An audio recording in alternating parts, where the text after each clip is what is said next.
Tiens, c'est bien ça. Expliquez-nous pourquoi vous dites ne pas vouloir nous donner de choc par vos révélations. Pour qui vous prenez-vous? Je vous crois fumiste. C'est intégral. C'est comme si la personne était dans la salle et avait posé cette question-là au micro. C'est tel quel. C'est justement pourquoi je ne veux pas parler outre mesure, parce que si je parlais outre mesure, on me croirait fumiste. Alors ça résout le problème.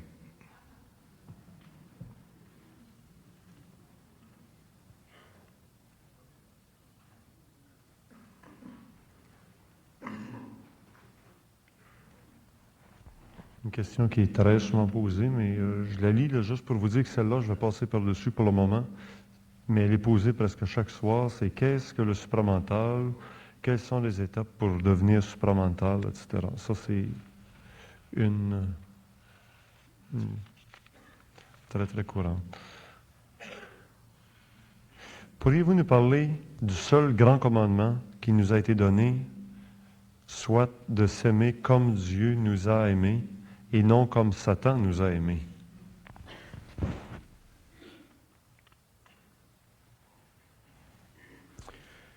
L'homme connaîtra ce que veut dire intégralement l'amour lorsqu'il sera supramental. L'homme connaîtra ce qu'est l'amour en tant que principe lorsqu'il sera libre dans son intelligence et que ses sentiments n'affecteront plus son intelligence.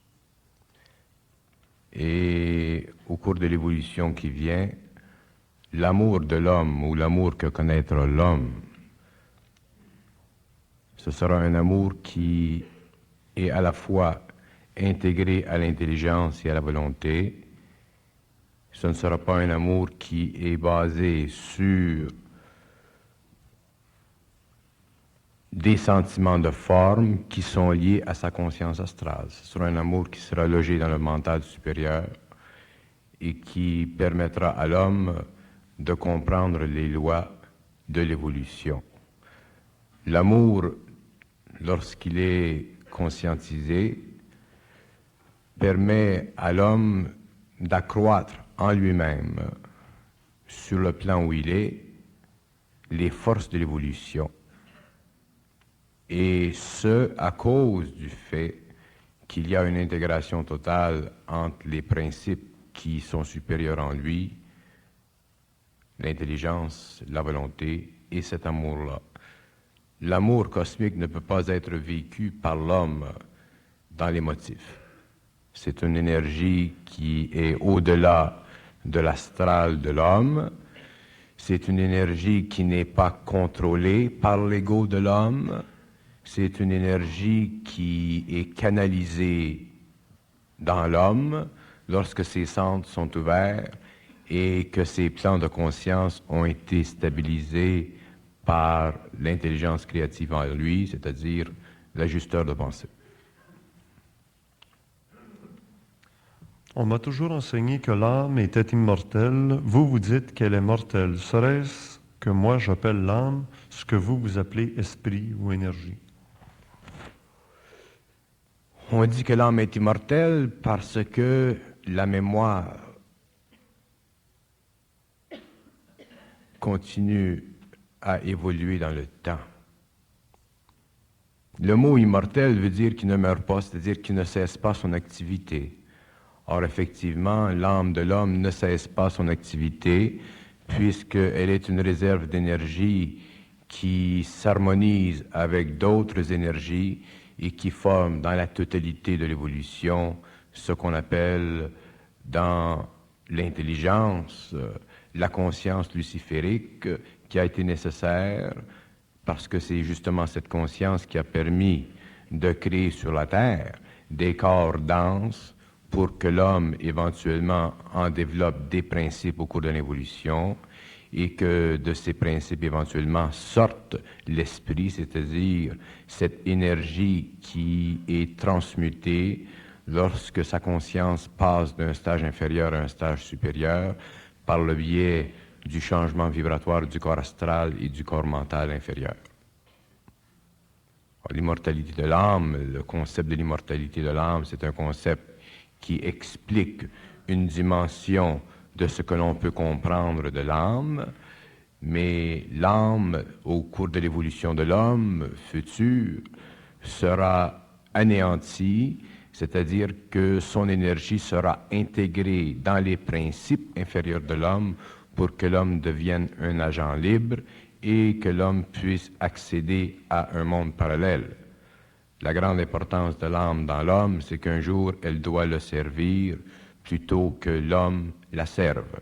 Et au cours de l'évolution, l'homme, l'ego, l'aspect expérientiel de l'homme a servi à l'évolution de l'âme, à l'accumulation d'une mémoire, et au cours de l'évolution, ce sera le processus renversé où l'homme s'intégrera cette énergie pour dépasser et suspendre les lois de la matière.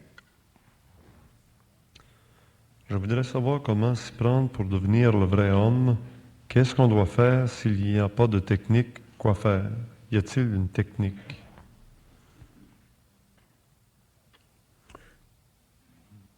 Le passage de l'homme du stage de l'homme au stage du surhomme ou de l'homme conscient, c'est un passage qui est directement proportionnel à l'évolution de chaque individu. Et les hommes qui ont les corps leur permettant cette transmutation vivront naturellement ce passage et il n'y a aucun effort possible à faire parce que la transmutation de l'homme est faite de par en haut, elle n'est pas faite de par en bas. L'homme peut se spiritualiser de par en bas pour se préparer à la transmutation. Mais la transmutation elle-même, la mutation de l'homme, le changement vibratoire de ses corps sont effectués par la lumière et ce sont les chocs de cette énergie qui créent en lui la fusion et l'homme ne peut faire d'efforts à ce niveau-là parce que tout effort chez l'homme, que ce soit un effort même positif, provient de son désir de s'améliorer et le désir d'amélioration est consistant avec la nature inconsciente de l'homme. C'est un désir qui est louable, c'est un désir déjà qui fait partie de la sensibilité de l'homme.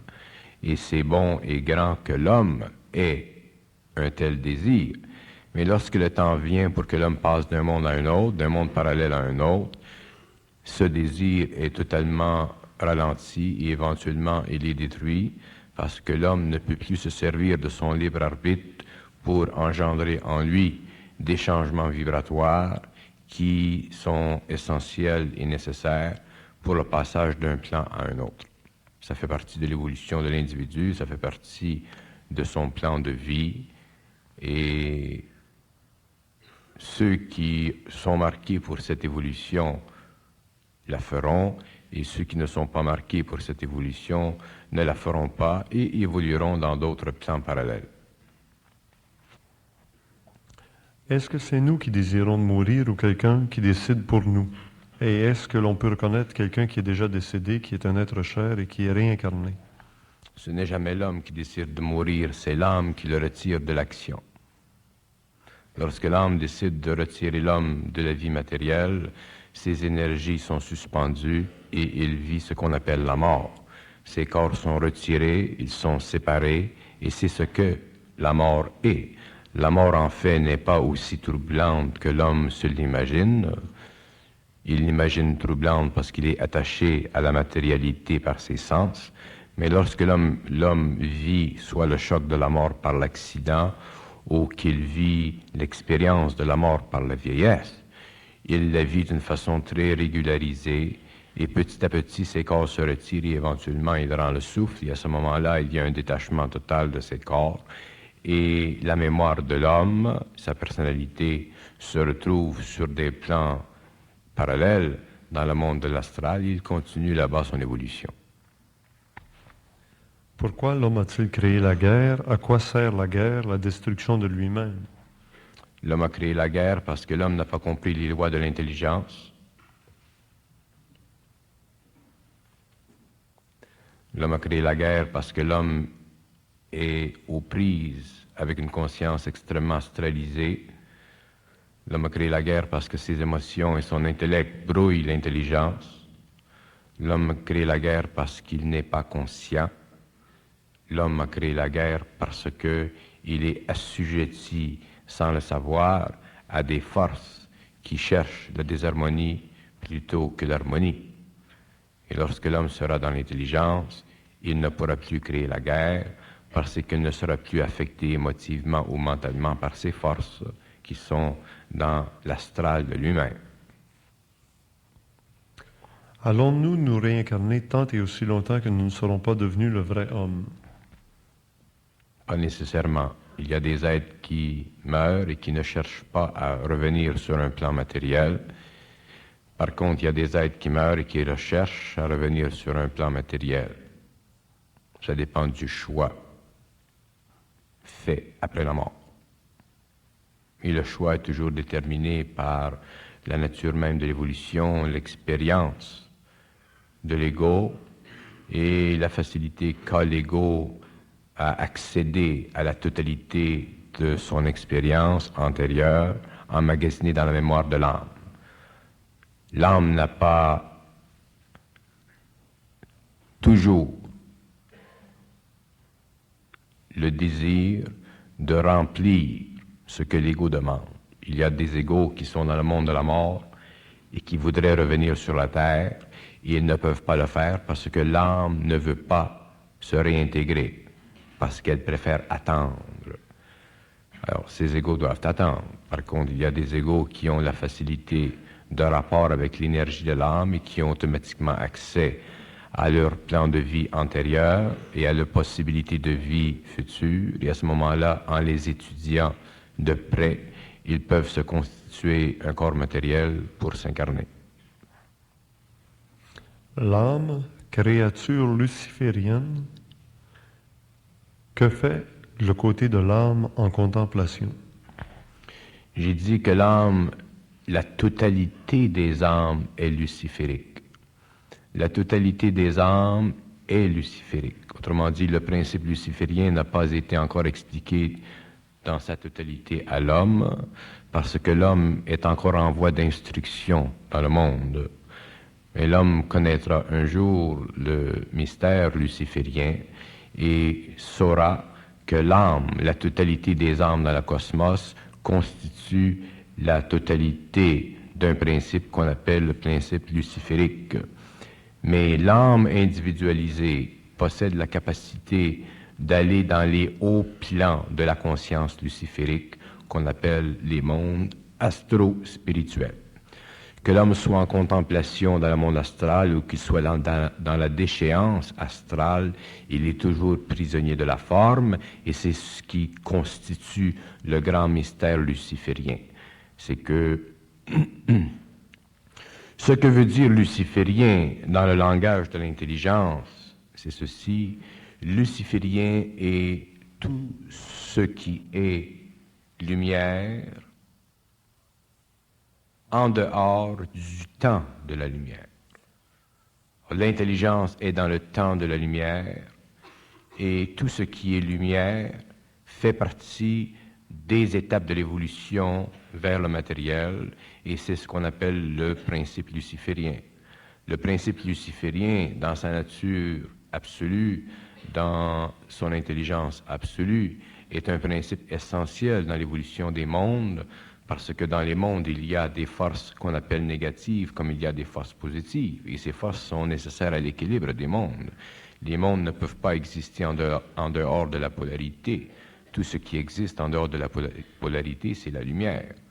Alors, pour qu'il y ait polarité, pour qu'il y ait des mondes à l'extérieur de cette lumière, il doit y avoir polarité, et cette polarité sert, dans un temps, à constituer des principes inférieurs, comme son opposé, le positif de la polarité, constituent des mondes supérieurs qu'on appelle les mondes spirituels, les grands mondes de l'illumination qui sont parcourus par les maîtres et les gourous. Est-ce que la lumière est une réalité qui existe depuis toujours ou a-t-elle ses limites? La lumière n'a aucune limite parce que la lumière est en dehors du temps. La lumière crée le temps dans son mouvement et automatiquement la lumière engendre, de par son mouvement, l'épaisseur de l'espace. Et parce qu'elle engendre l'épaisseur de l'espace, elle est totalement sans limite, c'est-à-dire qu'elle n'a pas jamais à revenir à son point de départ, puisqu'elle est totalement en dehors de l'espace. Alors il n'y a aucune finitude dans la lumière, il n'y a aucun début.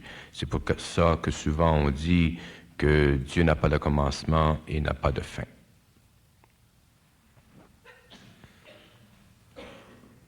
Qu'y aurait-il sur la Terre si l'homme n'aurait jamais existé? C'est une question intellectuelle qui n'a aucun fondement dans l'intelligence de l'intelligence. Il n'y a pas de si dans l'intelligence. Ce qui est, ce qui est fut, et ce qui est sera reconnu, vécu. Tout est présent dans la lumière. Tout est présent dans l'univers au niveau de la lumière. Alors, les questions philosophiques qui cherchent à créer une temporalité au phénomène de l'évolution sont des questions qui viennent du bas de l'évolution, mais qui ne sont pas réelles dans l'intelligence. Étiez-vous vraiment inspiré tantôt, ou si c'est votre intellect qui répondait?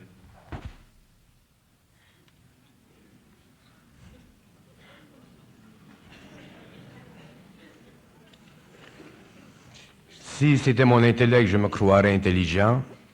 Si j'étais inspiré, je me croirais poète. Je ne suis ni l'un ni l'autre.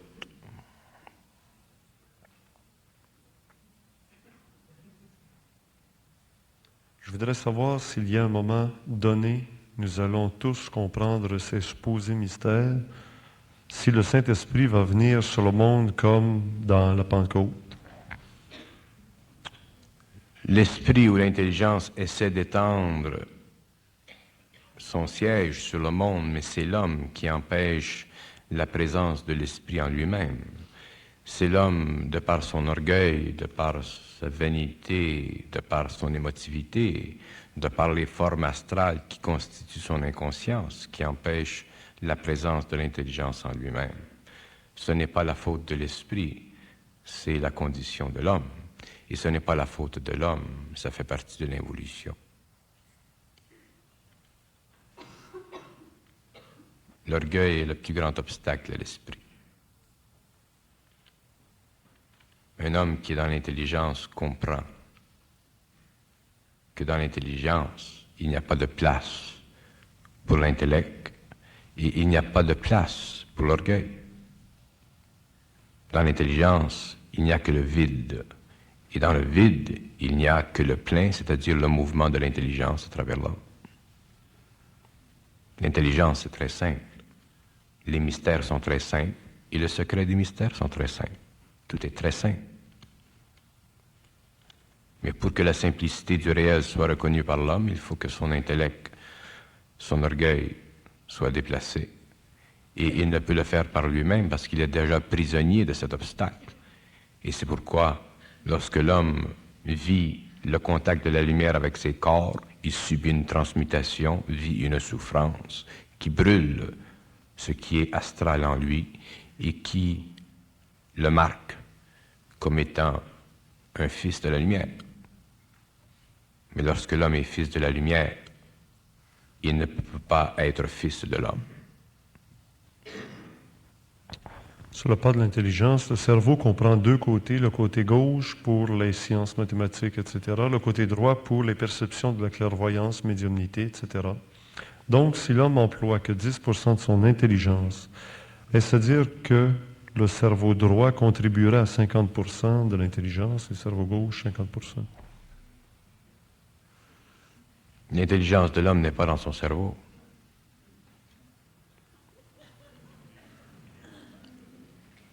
Le cerveau est simplement un support électromagnétique pour l'intelligence.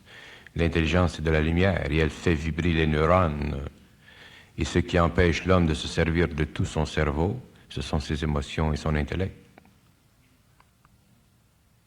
Si l'homme n'était pas brouillé dans ses émotions et son intellect qui prennent extrêmement d'énergie de sa conscience, il n'aurait plus d'intelligence. Il faut déplacer l'énergie, mais l'homme vit au niveau de l'énergie ici ou dans les plans inférieurs de l'intellect. Alors il ne peut jamais vivre l'intelligence ou l'énergie d'une façon totale, et c'est pourquoi son intelligence est diminuée et que son cerveau ne fonctionne pas d'une façon parfaite. Ce n'est pas dans le cerveau que se loge l'intelligence. Vous avez eu des expériences dans les journaux dernièrement en Chine où on s'est aperçu que des jeunes hommes en bas âge avaient le pouvoir de lire des textes écrits par les talons.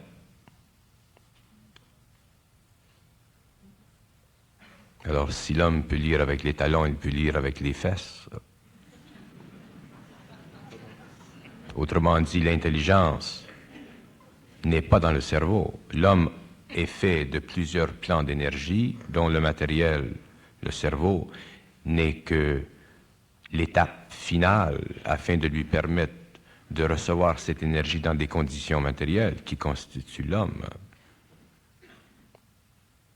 Mais en dehors du cerveau, il y a de l'intelligence, il y a l'esprit. Et l'esprit, lorsqu'il est libre de certaines forces qui constituent un aspect de l'homme, tel l'émotion ou les pensées subjectives, perd son pouvoir d'action, c'est-à-dire perd son pouvoir d'interception de cette énergie qu'on appelle la lumière ou l'intelligence. Pourquoi est-ce que l'homme doit subir des anomalies au niveau du corps? Y a-t-il un message, exemple, des infirmités, etc.? Les infirmités font partie de ce que les gens appellent le karma de l'homme. Ce sont des expériences que doivent souffrir l'individu parce que il y a une mémoire qui doit être rétablie. L'homme vit des infirmités, l'homme vit des accidents, l'homme vit des expériences de toutes sortes parce que l'homme est assujetti à l'âme. C'est pourquoi je dis, l'homme comprendra un jour l'importance de ne plus être assujetti à l'âme. Si l'homme n'était pas assujetti à l'âme, il ne vivrait pas d'infirmité, il ne vivrait pas de réincarnation, il ne vivrait pas de karma, parce que lorsque l'homme a détruit l'âme, qu'il a intégré son énergie dans ses principes, à ce moment-là, il n'est plus assujetti à la mémoire de l'âme et automatiquement ce qui a été fait dans le passé et qui doit être revécu dans le présent afin de permettre un équilibre dans l'expérience de l'âme ne sera plus. Alors, les gens qui ont des infirmités, ce sont des gens qui vivent une expérience précise de l'âme pour rééquilibrer des activités de cette mémoire qui ont été vécues dans le passé par d'autres égos qui font partie de la multidimensionnalité de l'expérience animique. Les gens, souvent dans le passé, dans l'âge de nos parents, dans la période de nos parents, disant « Comment ça se fait si le bon Dieu est si bon que moi j'ai un enfant qui soit de telle façon ou de telle forme ?» Et les gens souffraient de cette condition et ne comprenaient pas. Et effectivement, ce n'est pas que le bon Dieu est bon ou qu'il n'est pas bon, c'est qu'il y a eu des actions commises dans le passé qui doivent être rééquilibrées parce que dans le cosmos, tout doit s'équilibrer. Sans ça, ce serait la débandade. Alors, si un homme crée ou commet des actions à cause de son inconscience dans une vie, il y aura enregistrement dans la mémoire de l'âme et quelque part dans le temps, il devra y avoir un ego pour vivre cette expérience afin que soit réétabli l'équilibre de l'énergie entre le bien et le mal, entre le positif et le négatif.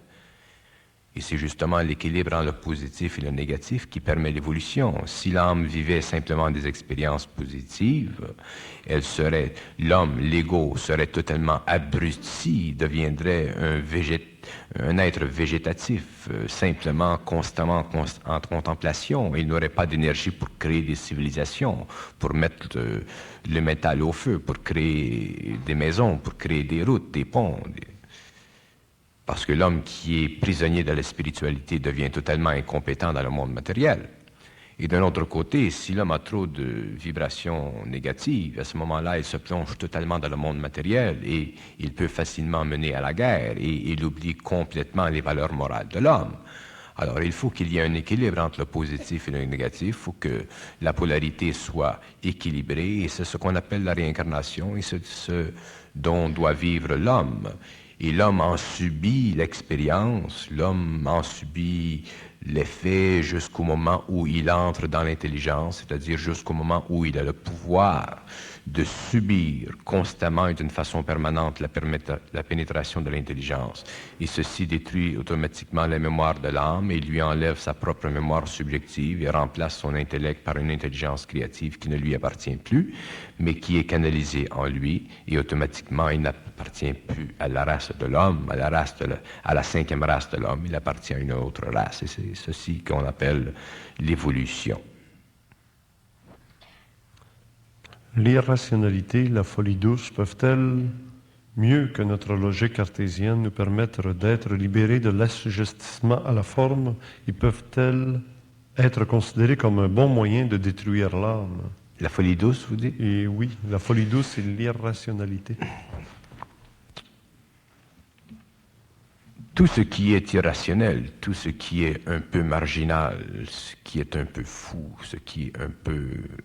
Bon, parlons de deux sortes de folie. Parlons d'une folie intelligente et d'une folie folle.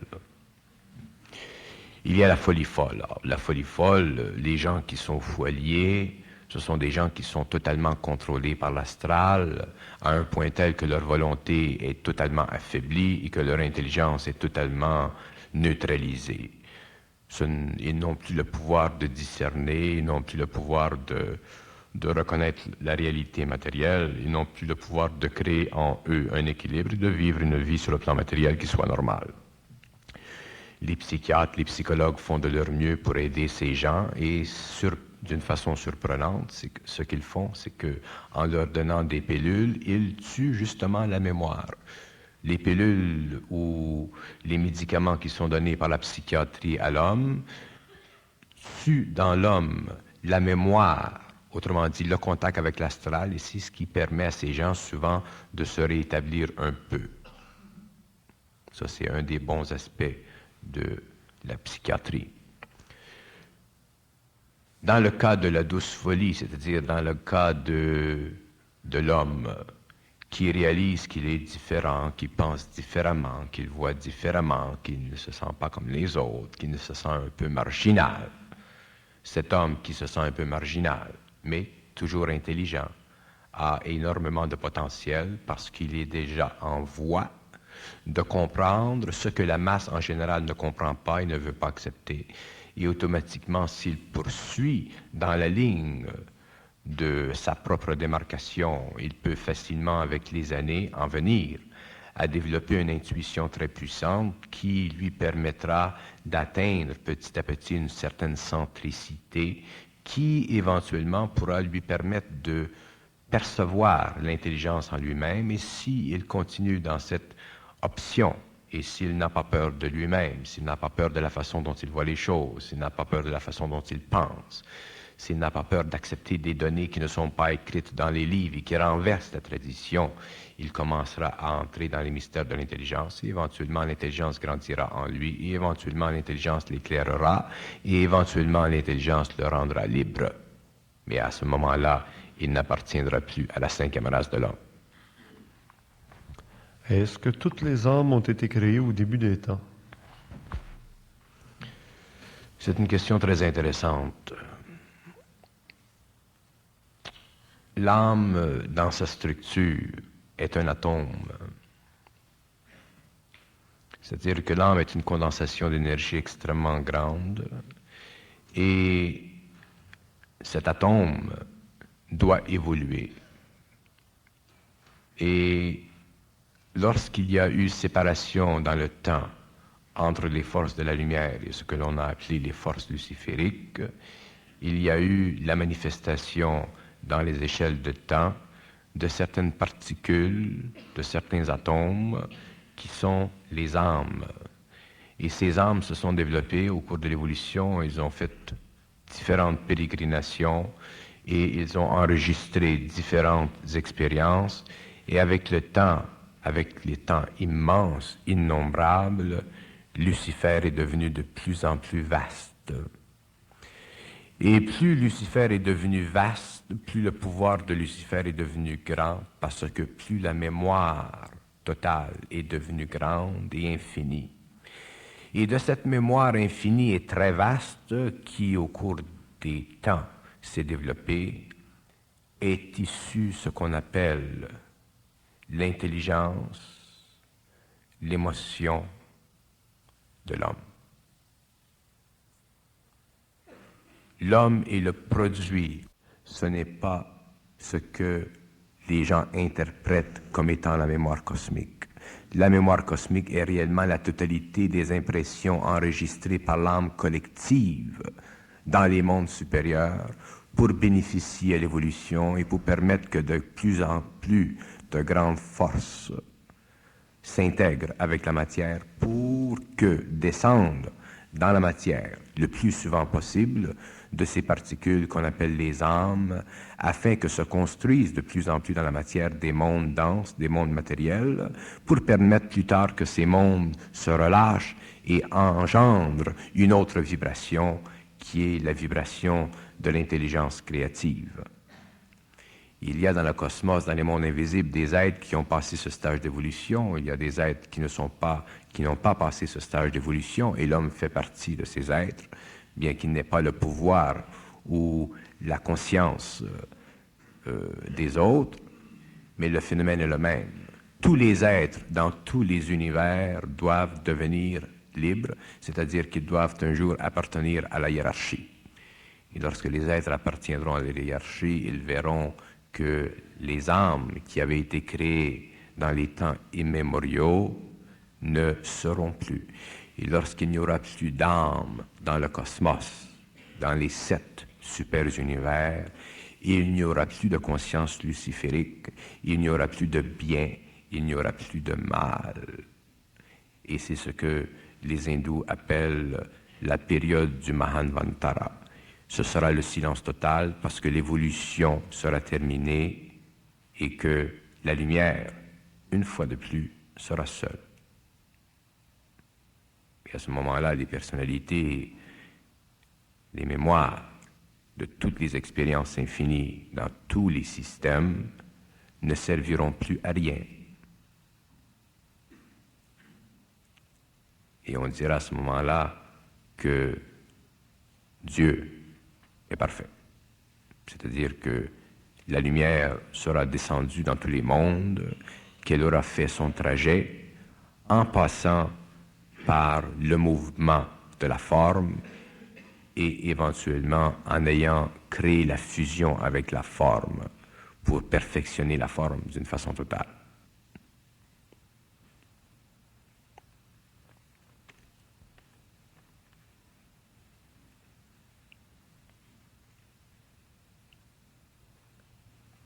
Et lorsque ce n'est plus nécessaire, c'est parce que l'homme ne peut plus s'alimenter de ces écoles, parce qu'il est arrivé au point de sa vie où il s'alimente de sa propre intelligence. Alors, toutes les écoles dans le monde sont des marches, et l'homme, un jour, doit arriver au sommet de l'escalier afin de marcher seul, parce qu'un jour, il n'y aura plus de maître dans le monde. L'homme sera maître de la vie. Alors, les écoles remplissent leur fonction, leur rôle. Ce sont des fonctions et des rôles qui sont louables, qui sont essentiels, d'ailleurs pour l'humanité, parce que si ces écoles n'existaient pas, l'homme serait prisonnier de toutes sortes de formes de raison. Alors, ces écoles soutiennent dans l'homme un peu de vie, lui donnent un peu d'espoir, mais l'homme un jour doit marcher seul devant lui-même afin d'entrer seul dans la lumière. On ne rentre pas dans la lumière en école, on entre dans la lumière seul et totalement nu, dans l'émotion et dans le mental. Et les Melchisédek, dans tout ça, leur rôle et leur fonction? Les Melchisédek sont des êtres qui parcourent un peu partout les mondes pour aider à l'évolution de ces mondes. Et comme ils sont en dehors de la forme et connaissent les lois de l'énergie, ils créent dans les mondes qu'ils connaissent des conditions pour l'évolution de ces mondes, de ces races. Ce sont des êtres qui sont nobles, ce sont des êtres qui sont libres, et ce sont des êtres qui sont parfaitement conscients d'eux-mêmes.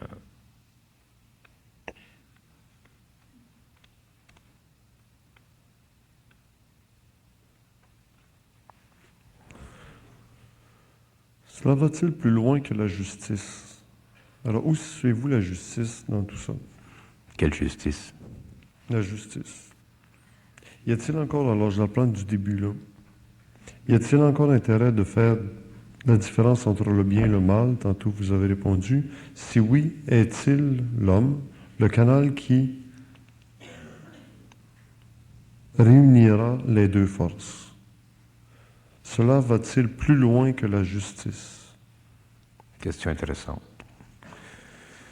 Tant que l'homme est inconscient, il a besoin du sentiment de justice, il a besoin d'agir dans un cadre de justice, parce que la justice, quand il est inconscient, est en fait l'équilibre qui permet à des forces positives de contrôler les effets de forces négatives. Tout doit aller vers le meilleur, le plus harmonieux, le plus calme, le plus beau, le plus grand. Tant que l'homme est inconscient, la justice le sert, bien qu'elle ne soit pas parfaite sur le plan matériel, c'est normal, parce que l'homme est inconscient. Mais lorsque l'homme sera conscient, lorsque l'homme sera dans l'intelligence, il n'aura plus à vivre du sentiment de la justice, il n'aura plus besoin du sentiment de la justice, parce qu'il vivra dans un plan où tout ce qui sera fait sera parfait.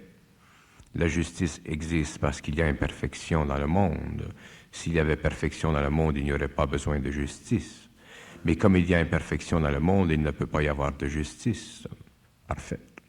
Mais il y a une justice relative, et cette justice relative qui est maintenue en vie par les systèmes de gouvernement, par les systèmes que nous connaissons, doivent être maintenus le plus possible en vie par les hommes inconscients qui constituent le matériel de base de toute société.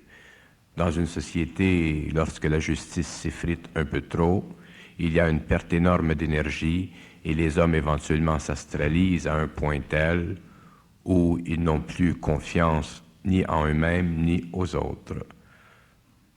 Alors il y va du bien-être de l'homme inconscient de maintenir le plus possible, même s'il y a imperfection, les formes qui constituent pour lui un mouvement vers l'ordre.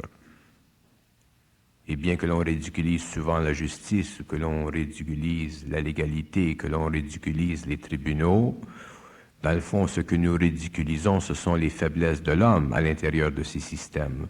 Ce ne sont pas les systèmes eux-mêmes. Parce que si jamais vous prenez la peine d'étudier en profondeur les codes légaux, les structures qui ont été établies par des hommes au cours des siècles pour l'évolution des civilisations et l'évaluation des activités de l'homme dans la société, vous verrez qu'il y a beaucoup d'intelligence dans ces systèmes. Ce sont les hommes qui vont contre le sens de la justice. Ce n'est pas la structure elle-même qui fait partie de la civilisation qui est nécessairement anti-homme. Et tant que l'homme sera inconscient, et tant que l'homme ne sera pas maître de la vie, tant que l'homme sera dominé par l'homme, tant qu'il n'y aura pas équilibre dans la vie à tous les niveaux, l'homme aura besoin de justice, parce que c'est la seule force qui peut permettre de maintenir l'équilibre afin d'empêcher les hommes de se détruire.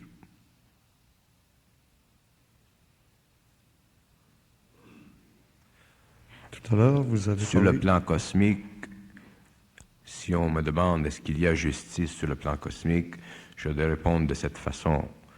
dans les mondes,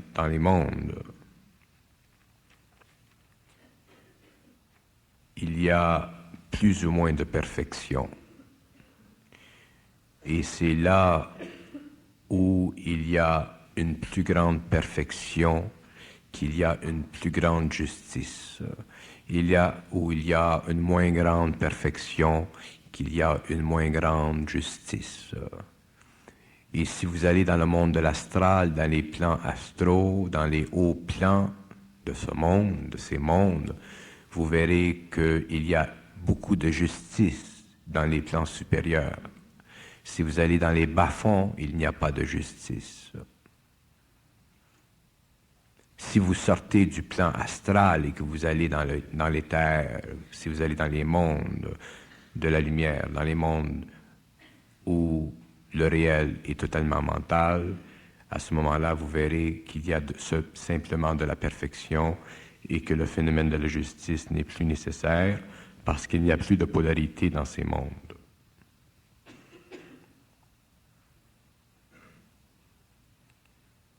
Tout à l'heure, vous parliez des élus. Vous dites qu'il y a un peu d'élus. Qu'arrive-t-il des non-élus? Que font-ils ou vont-ils?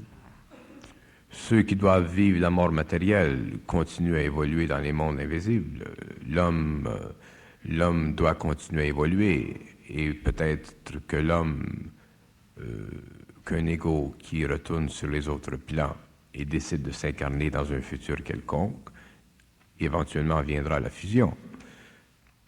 Tous les hommes vont vers la fusion.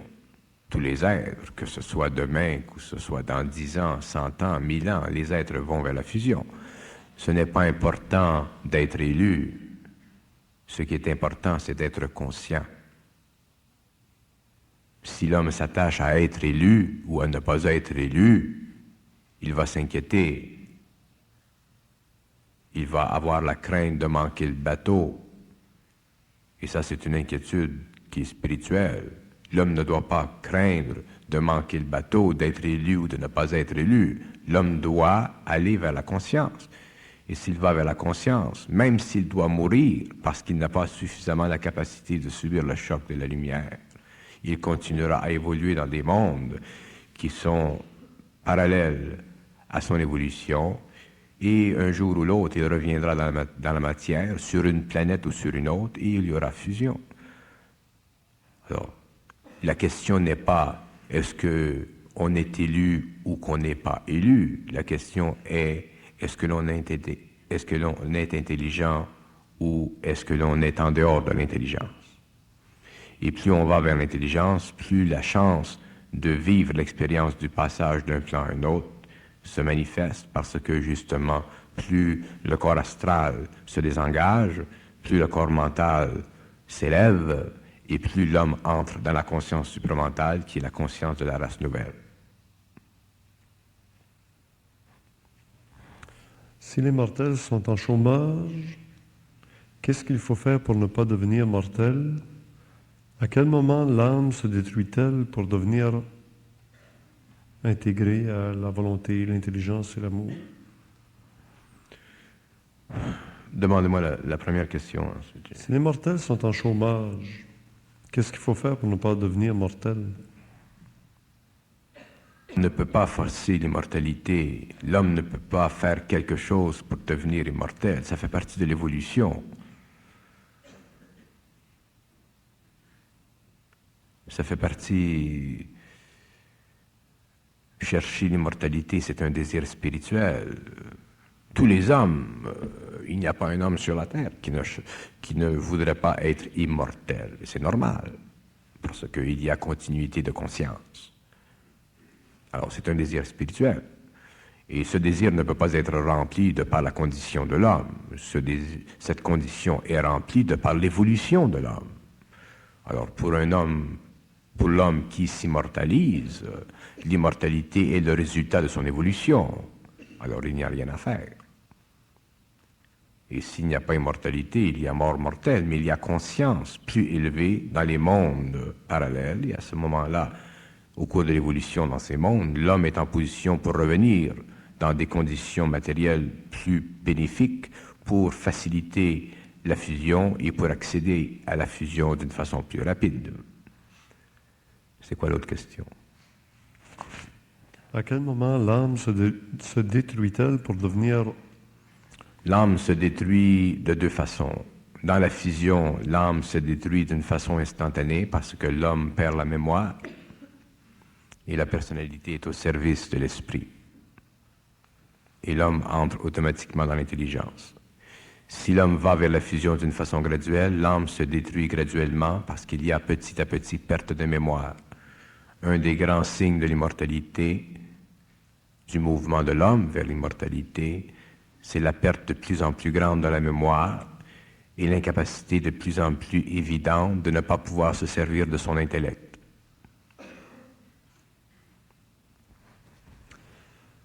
Y a-t-il un créateur à l'infini? C'est une question intéressante.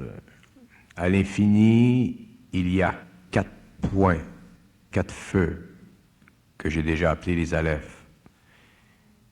Et c'est de ces feux que tout est issu. C'est de ces feux qu'est issue la lumière. C'est de ces feux qu'est issu tout ce qui doit être. Et tous ces feux ne sont pas allumés, c'est-à-dire que tous ces feux ne sont pas en mouvement dans le cosmos. C'est pourquoi je dis qu'il y a dans le cosmos 3 Alephes manifestés, l'intelligence, la volonté et l'amour. Mais il y en a d'autres, et ces autres feux seront allumés au fur et à mesure que l'évolution se fera. Mais l'homme doit apprendre à ne pas considérer ces Alephes, ces feux primordiaux, comme étant un aspect du divin, parce que dès que l'homme pense en termes du divin, il abrutit son intelligence. L'homme doit considérer qu'au cours de l'évolution, tout s'intègre, de sorte que même l'unité biologique pensante, l'unité biologique qui a accès à d'autres niveaux d'intelligence, fait partie de tout ce mouvement, de sorte que si l'homme fait partie de ce tout, au fur et à mesure qu'il avance dans l'évolution, il est évident qu'au fur et à mesure qu'il avance dans l'évolution, il connaît de plus en plus les lois de ce tout.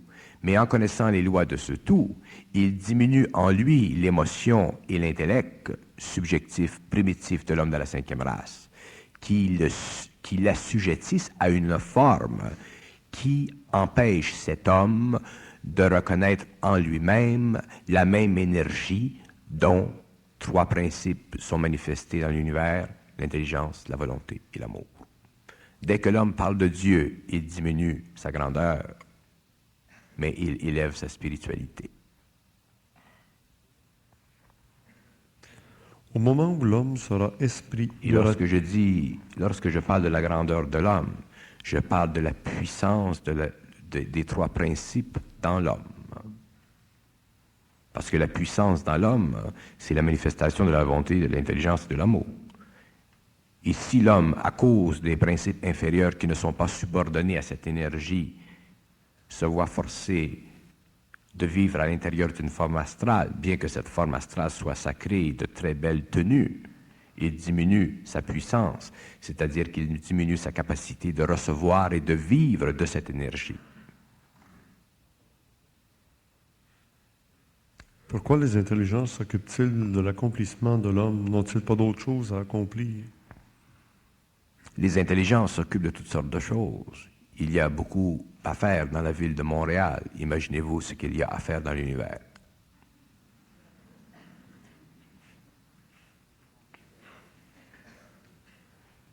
À Bernard de Montréal, êtes-vous un des élus?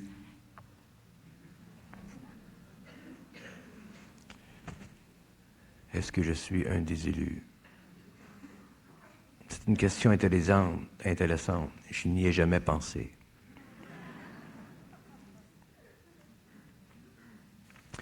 Et comme je n'y ai jamais pensé, ça ne m'inquiète pas. Et comme ça ne m'inquiète pas, ça ne m'inquiète pas.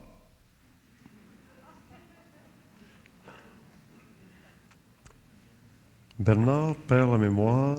Est-ce que c'est comme avoir oublié? Perdre la mémoire dans le sens dont je le parle, c'est ne pas être capable de se servir de sa mémoire subjective à volonté. Perdre la mémoire dans le processus de transmutation, c'est ne pas être capable à volonté de colorer la vie de l'intelligence subjective selon le bon plaisir de l'ego. Perdre la mémoire dans ce sens, c'est être incapable d'être intelligent dans le sens de l'homme. C'est être incapable d'être assujetti à des formes et à répéter des formes qui font partie de la tradition de l'intelligence de l'homme. C'est être obligé de canaliser une autre intelligence qui n'est pas de l'homme, mais qui passe dans l'homme et qui nourrit l'homme.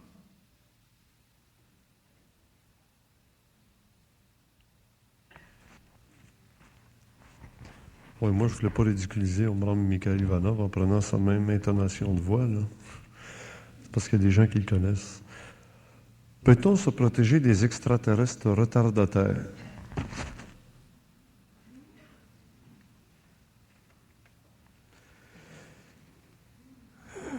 C'est une question complexe.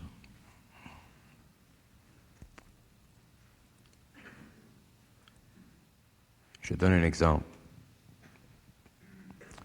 Un homme peut être dans un champ et entrer en contact avec des êtres qui viennent d'un autre espace et être malmené par ces êtres. Non pas parce qu'ils veulent le malmener, mais parce que son émotivité fait vibrer tellement ses corps qu'il peut être brûlé par leur présence. Alors, ce n'est pas la faute de ces êtres, dans un sens, c'est la condition de l'homme. D'un autre côté, ces êtres qui connaissent les conditions de l'homme et qui s'avancent vers lui et qui le savent comme étant un être effectivement lié à ses émotions, ce qui entraîne dans leur contact certaines brûlures, certains changements dans son biologisme ou dans son psychisme, ces êtres devraient, s'ils étaient des êtres qui s'occupent de l'évolution et de l'aide réelle à l'homme, se retirer. Maintenant, pour répondre à la question, est-ce que l'on peut se protéger de ces êtres? Toute l'expérience de l'homme fait partie de la mémoire de l'âme. Et un être qui est brûlé par ces êtres ou qui est affecté par ces êtres, son expérience est toujours le résultat d'une programmation essentielle à l'évolution de l'âme. Ce n'est que lorsque l'homme est conscient, que lorsque l'homme est dans son intelligence, que ses champs d'énergie sont suffisamment développés pour qu'il ne puisse pas être infirmé par une vibration étrangère, que l'homme ne peut pas être affecté ni par ces êtres, ni par l'astral de ces êtres, ni par l'astral. La sécurité de l'homme, c'est sa centricité, c'est sa fusion, c'est l'intégration totale de l'infini en lui et du matériel, de ses principes supérieurs avec les principes inférieurs. La sécurité de l'homme, dans le fond, c'est l'équilibre entre son émotif et son mental, et son supramental, et son vital, et ainsi de suite. Puisqu'il a été déjà prouvé scientifiquement que des êtres supérieurs à nous ont déjà habité la Terre, comment se fait-il que pour un nouveau cycle, le nôtre, la race soit inférieure à celle qui a déjà existé? Comment c'est ça? Puisqu'il a déjà été prouvé scientifiquement que des êtres supérieurs à nous ont déjà habité la Terre, comment se fait-il que pour un nouveau cycle, le nôtre, la race soit inférieure à celle qui a déjà existé? On a reculé, puis on va repartir. Recommencez ça encore. La dernière partie. Comment se fait-il que pour un nouveau cycle, Oui. le nôtre, la race soit inférieure à celle qui a déjà existé sur la Terre. Qui vous dit qu'elle soit inférieure? Ben, scientifiquement, il y a eu de la preuve qu'il y a eu des êtres supérieurs à nous qui ont déjà vécu sur la Terre. Mais oui, mais qui vous dit que les races qui viennent sont inférieures à celles qui sont venues avant?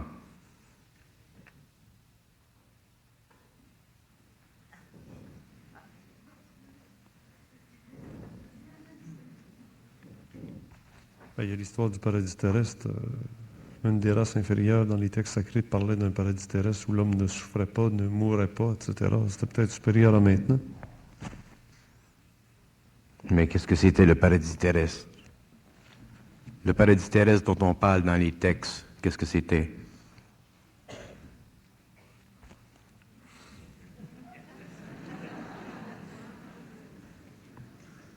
Il n'y a pas de mémoire, c'est vrai. C'est un lieu où l'homme vivait dans la présence de son Créateur avec lequel il avait un contact constant et continuel. Oui. Un lieu où l'homme vivait. Mais quel était ce lieu?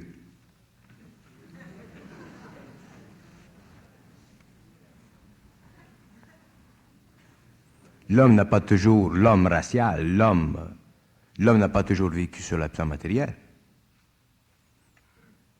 L'homme a commencé à vivre sur le plan matériel avec l'évolution, avec la manifestation adamique. Les corps homonoïdes qui existaient depuis des millions d'années n'étaient simplement que des réceptacles permettant à certaines âmes de faire des empreintes dans la matière pour corriger, s'il y avait lieu, des défaillances de l'énergie pour créer éventuellement des modèles nouveaux qui devaient réapparaître dans l'éthérique, ce qu'on a appelé la race lémurienne. Mais l'homme dans la race lémurienne vivait une condition de vie qui était totalement en dehors des sens matériels.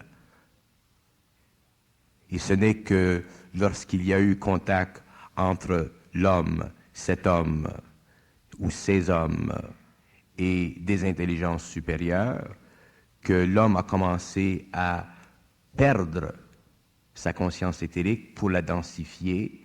Et c'est à ce moment-là qu'il y a eu contact encore plus rapide, plus près avec ces êtres pour qu'il y eut échange entre les fils de l'homme et les fils des dieux, ou les fils de l'homme, ou les filles de l'homme et les dieux. Ceci a donné naissance aux races humaines, à la race humaine. La race humaine n'existait pas avant ça. Il y a eu contact avec différentes intelligences qui sont venues de différentes parties de la galaxie et qui ont contacté l'homme, qui ont eu des rapports sexuels avec l'homme pour créer la race noire, la race jaune et ainsi de suite. Mais avant cette race, avant la période raciale de l'humanité, l'homme déjà était, mais l'homme était dans des conditions qui n'étaient pas matérielles. Et le paradis terrestre que l'on parle dans les textes n'est pas le paradis terrestre que l'on s'imagine quelque part en Afrique avec des raisins et des pommes. C'était une condition mentale de l'homme qui permettait à l'homme d'avoir le pouvoir sur la matière et le pouvoir sur les animaux parce que justement il était dans le pouvoir de sa conscience éthérique. Mais il a perdu cette conscience éthérique éventuellement lorsque le contact avec la matière s'est fait et que l'âme eut perdu le pouvoir de se retrancher à volonté.